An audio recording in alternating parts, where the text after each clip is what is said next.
بسم الله الرحمن الرحيم waxaan maanta qaatay shahaadadii musharaxnimada gudoomiyaha labaad ee aqalka sare waxaan aad iyo aad ugu faraxsanahay inaan u tartamo gudoomiyaha labaad anigoo og inaan u leeyahay aqoon karti waayo aragnimo waxaan ka soo shaqeeyay muddo 15 sano ah qareen ahaan aan u shaqaynayay waxaana caawinayay ummadda Soomaaliyeed iyo dad kale ajaanib ah waxaa igu dhalatay inaan dalka imaado oo khibradayda aan ku kordhiyo dalkeena Soomaaliyeed waxaan xubin ka noqday guddiga dib u eegista hirgelinta dastuurka oo aan 2 sano in ka badan aan ka soo shaqeeyay kadibna saad ula socotaan waxaan noqday wasiirka cadaaladda 2 jeer waxaan kala sii noqday wasiirka gaashaandhig muddadii aan ku jiray dowladnimada waxaan ka qaatay door aad iyo aad muhiim u ah waxaan dib u habeyn ballaaran ku sameeyay garsoorkeena aad ogtihiin maanta tayadiis waxaan kale dib u habeyn ballaaran ku sameeyay wasaaradda gaashaandhigga iyo ciidankeena qalabka sida maadaama aan laanta fulinta la soo shaqeeyay muddadaas waxaan hadda ii muuqda inaan laanta sharci dejinta aan la shaqeeyo anigoo og inaan aqoonteeda kartideeda iyo waayo aragnimadeeda inaan leeyahay waxa aan dareensanahay aqalka sare inuu yahay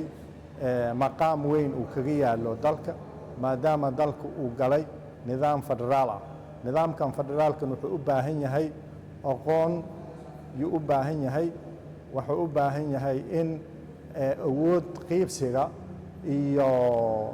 iyo khayraad qiibsigaba si fiican laisku dheelitiro oo dalkeena uu noqdo dal madaysan aqalka sare wuxuu u taagan yahay midnimada qaran waxaad la socotaan in aqalka sare uu ka kooban yahay dowlad goboleedadaas waxay tiirar waaweyn ay u yihiin midnimada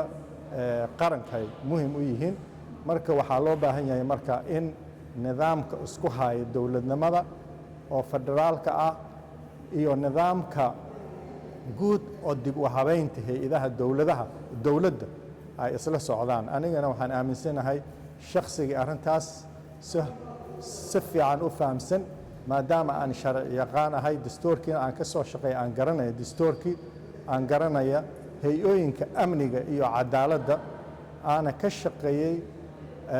talo bixinna aan aad uga bixiyey nidaamka dib u habeynta shuruucda dalka iyo nidaamka deyn cafiska waxaad la socotaan dalkeena hadda deyn cafiskii inuu meel gebageba marahayo oo doorashadan sababta loo dedejinayba ay tahay in dhaqso doorashadii dhacdo dalkeena hore u socdo marka waxaan rajaynayaa insha allahu in hay-ooyin badan sidii hore igaga faa'iidaysan doonaan aqalkan sarena waxaan isku dayayaa insha allahu shaqaalaha aqalka sare capacity-kooda in la dhiso senatarada naftooda in ay fursad u helaan inay u shaqeeyaan qaabkii senatarada kale adduunyada u shaqaynayeen oo meel tababaro iyo training in meelo kasta ay u tagaan yaan rajaynayaa marka waxaa curin karaa aaraa fara badan iyo qaabab fara badan sidii aqalkan meel sare u gaari lahaa waxaana diyaar u ahay insha allahu inaan aqalkan meel sare gaarsiiyo waxaa kale xusid mudan labada aqal golaha shacabka iyo aqalka sare ma kala maaramaan waajibaadkooda dastuuriga way ku kala qeexan yihiin waxaa u dhaxeeya guddiyo fara badan yaa u dhaxeeya inay wada shaqeeyaan midna gooni uma istaagi karo waxaa loo baahan yahay xiriirkooda joogto ah iyo guddiyadooda in la habeeyo nidaamka ay ku wada shaqaynayaan aqalka sare iyo golaha shacabkaba in ma aragtay xeer hoosaade loo sameeyo si sharciyeysan nidaamsan labada aqal iskula shaqeeyaan waajibkooda qaranna gutaan waxaa kale xusid mudan labadan aqal waxaa laga rabaa in ay kormeer ay ku sameeyaan dowladda khaas ahaan laanta fulinta marka kormeerkooda iyo dardargelintooda dowlad dhisidda waa muhim maadaama labada aqalba ay yihiin labadii aqal oo madaxweynaha jamhuuriyadda federaalka dooranayay isla markaasna ra'iisul wasaariga xukuumadda madaxa ka ahaa laga ansixinayay marka waxaan rajaynayaa in wax weyn aan ka geysan doono waxaana ka rajaynayaa